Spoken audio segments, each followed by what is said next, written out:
ayolni urganga hozir jinoiy ish qo'zg'atilyapti, 02 qilyapti. To'g'rimi? Bu xotinlarga qo'l keldi-da bu. Lekin eri ruxsatsiz ko'chaga chiqib ketgan, eri ruxsatsiz shahar yurgan xotinlarga kim chora chiqaradi? Kim chora ko'radi ularga? Kim jinoiy ish qo'zg'aydi? Qani aytingchi?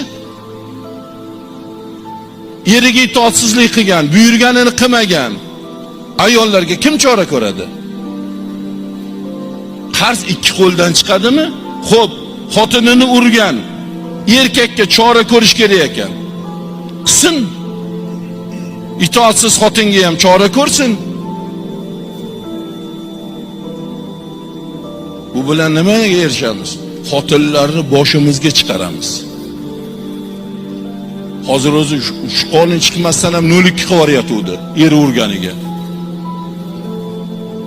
Alloh taborak va taoloning bandalarini